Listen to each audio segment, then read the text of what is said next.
깁스를 하고 안 쓰면 이제 발이 낫게 되지만 치아는 이제 안 쓸 수가 없게 되죠. 그래서 우리 치아는 되게 항상 자극에 노출되어 있게 되는데 이렇게 되다 보면 안녕하세요. 서울 쿤스트치과의원 원장 전지웅입니다.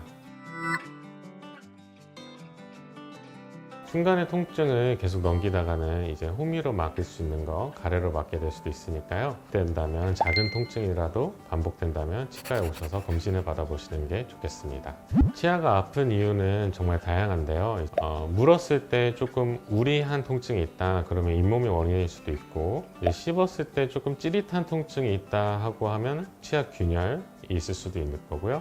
가만히 있을 때도 아프다, 아니면 누우려고 했더니 아프다 했을 때는 이제 충치가 신경 깊이까지 도달한 걸 수도 있으니까 원인은 정말 다양하니까 저희가 검사해봐야지 알 수 있습니다. 여기서 이제 꼭 기억하고 계셔야 될 것은, 우리 치아는 밥 먹고 이제 말하고 아니면 무의식적으로 이를 갈 때도 있는데 이런 모든 상황 속에서 우리 치아는 자극을 받게 된다는 것입니다. 심지어 뜨거운 커피나 차가운 냉수도 치아에는 자극이고요. 우리가 발을 삐면은 깁스를 하고 안 쓰면 이제 발이 낫게 되지만 치아는 이제 안 쓸 수가 없게 되죠. 그래서 우리 치아는 되게 항상 자극에 노출되어 있게 되는데 이렇게 되다 보면 작은 통증이더라도 잠시 없어지더라도 계속 자극을 받기 때문에 통증의 정도와 그리고 지속 여부 그리고 반복 여부를 같이 살펴보셔서 이제 치과에 오시는 게 좋을 것 같습니다.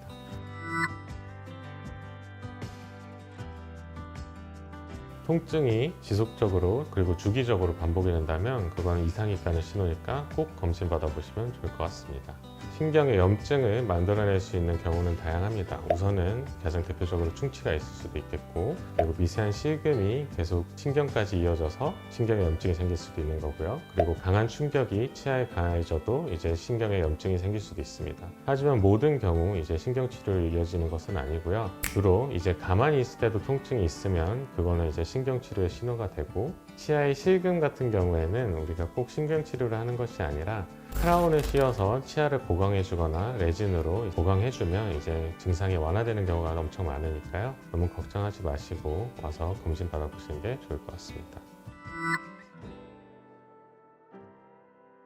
하지만 가벼운 증상이라고 해서 이제 멈춰 있지 않은 경우가 많거든요. 가령 충치라고 먼저 말씀드리면, 충치가 표면에만 생기면 이제 저희가 양치질을 잘 하면 거기서 더 이상 진행되지 않고 멈춰 있는 경우가 많은데, 이제 충치가 표면보다 더 안쪽으로 들어가서 진행하게 된 경우에는 이제 그때는 저희가 아무리 양치질을 열심히 해도 안쪽으로 진행되고 있는 충치는 막을 수가 없거든요. 그래서 그거는 이제 엑스레이를 통해서 확인해서 안쪽으로 들어간다 판단되면 선제적으로 치료하시는 게 이제 신경 치료를 안 할 수 있는 방법이 될 수 있겠고요.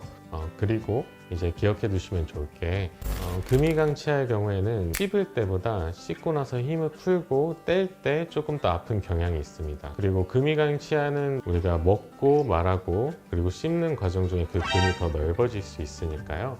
그런 증상을 느끼신 분들이 계시다면 치아에 와서 한번 검사를 받아보시고, 금인 경우에는 미리 이제 크라운 치료를 해서 치아를 보호해주면 이제 신경 치료라든지 그런 치료를 안 할 수 있기 때문에 오셔서 검진을 받아보시는 것이 좋겠습니다. 꼭 그렇지만은 않습니다. 오히려 충치가 생기면 치질이 좀 약해지는 경우가 있어요. 좀 물러지는 경우가 있어서 치아가 부러지는 거랑은 좀 관계가 좀 덜 하고요. 금 같은 경우에는 주로 우리 습관이랑, 그리고 우리가 좋아하는 음식, 얼음을 씹어 먹는 습관이 있다든지 아니면 땅콩이나 오징어를 좋아하면 좀 치아에 더 금이 가는 경우가 있습니다. 오늘은 씹을 때 아픈 통증에 대해서 말씀드려 보았는데요. 정보가 도움이 되셨다면 좋아요, 댓글, 구독, 알림 설정 부탁드립니다. 감사합니다.